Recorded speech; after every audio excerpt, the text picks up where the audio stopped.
নমস্কাৰ, মই জনাৰ্দন বৰা আৰু আপোনালোকে চাই আছে জেডি নিউজৰ বিশেষ অনুষ্ঠান prime time of the day.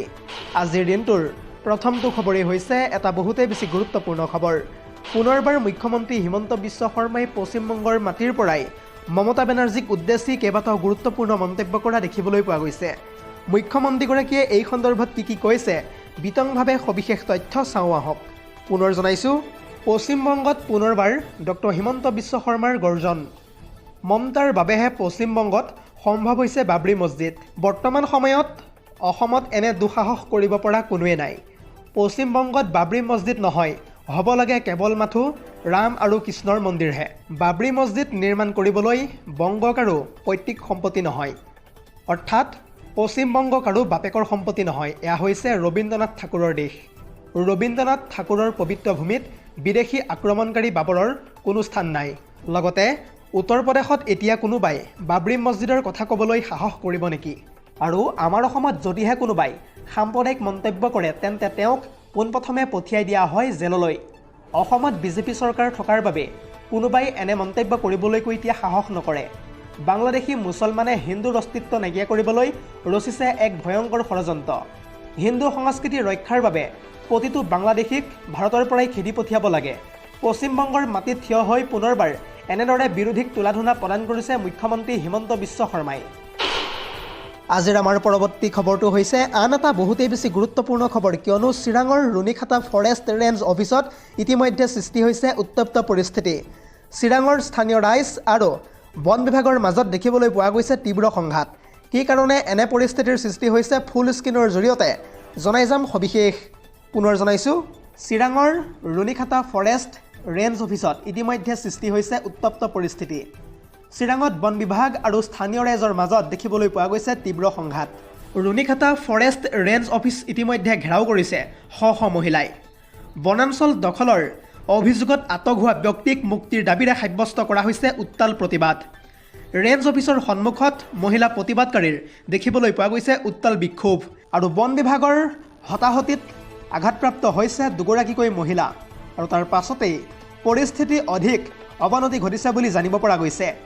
ৰুণিখাটাত বনৰক্ষী বাহিনীয়ে গুলীচালনা কৰিবলৈকো এক প্ৰকাৰ এতিয়া বাধ্য হৈ পৰিছে।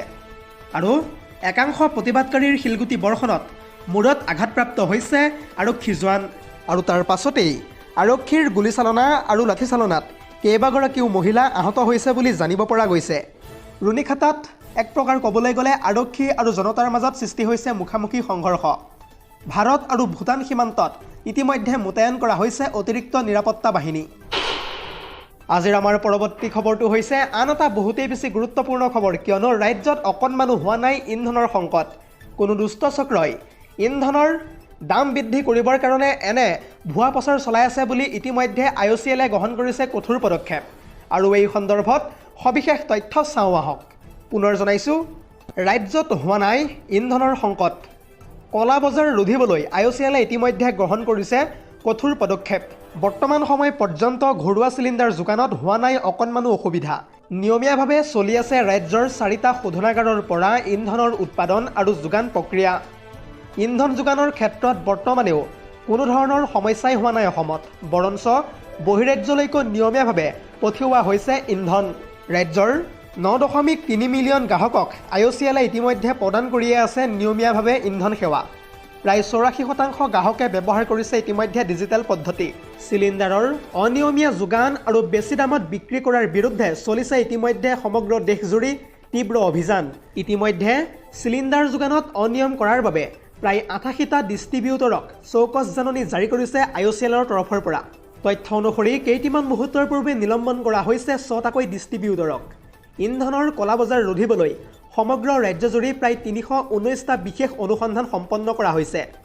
আৰু অধিক দামত চিলিণ্ডাৰ বিক্ৰী কৰাৰ অভিযোগত আৰক্ষীয়ে ইতিমধ্যে গ্ৰেপ্তাৰ কৰিছে 3টাকৈ দুৰ্ধৰ্ষ অভিযুক্তক। দৰ্শকসকল, আৰু বহুতো গুৰুত্বপূৰ্ণ খবৰ আছে। যদিহে আপুনি এতিয়ালৈকে এই ভিডিঅ'টোত লাইক কৰা নাই তেন্তে এতিয়াই লাইক কৰি দিয়ক। আৰু এনেধৰণৰ খবৰসমূহ প্ৰত্যেক দিনে পাই থাকিবৰ কাৰণে চেনেলটো ছাবস্ক্ৰাইব কৰি ভিডিঅ'টোত এটাকৈ লাইক কৰি দিব। পৰৱৰ্তী খবৰটো হৈছে আন এটা বহুতেই বেছি গুৰুত্বপূৰ্ণ খবৰ, কিয়নো অসমৰ পৰা বিদেশী খেদাৰ সন্দৰ্ভত অখিল গগৈয়ে অৰ্থাৎ ৰাইজৰ দলৰ সভাপতিয়ে হিমন্ত বিশ্ব শৰ্মাক উদ্দেশ্যি কেইবাটাও বিস্ফোৰক মন্তব্য কৰা দেখিবলৈ পোৱা গৈছে। অখিল গগৈয়ে এই সন্দৰ্ভত কি কৈছে ফুল স্ক্ৰীনৰ জৰিয়তে জনাই যাম সবিশেষ।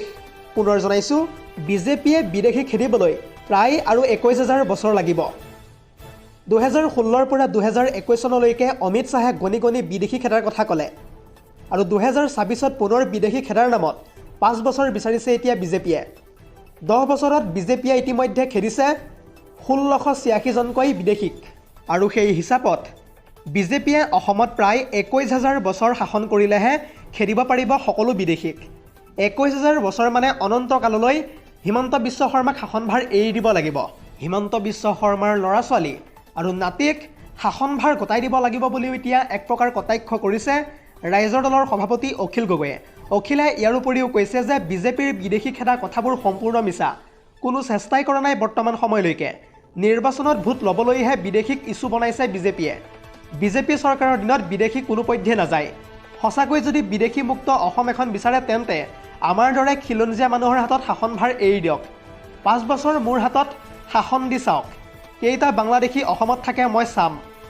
দবকাত উপস্থিত হৈ এনেদৰে হিমন্ত বিশ্ব শৰ্মাৰ বিৰুদ্ধে ডাঙৰ মন্তব্য কৰিছে ৰাইজৰ দলৰ সভাপতি অখিল গগৈয়ে।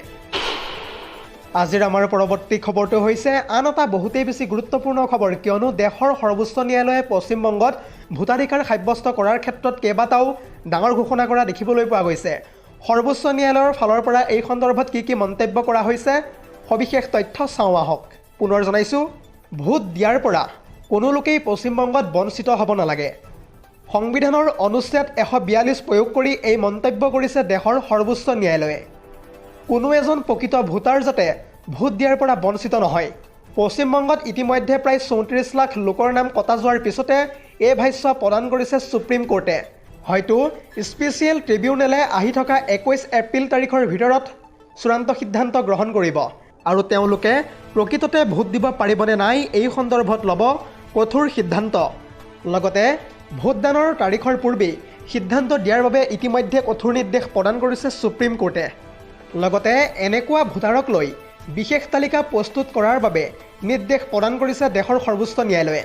ট্ৰিবিউনেলৰ পৰা ক্লিন চিট লাভ কৰিলে নিৰ্বাচনত দিব পাৰিব সেই সকলো লোকে ভোট। আজিৰ আমাৰ পৰৱৰ্তী খবৰটো হৈছে আন এটা বহুতেই বেছি গুৰুত্বপূৰ্ণ খবৰ, কিয়নো আপুনি বাৰে বাৰে বুকিং কৰিও লাভ কৰা নাই নেকি ৰন্ধন গেছৰ চিলিণ্ডাৰ।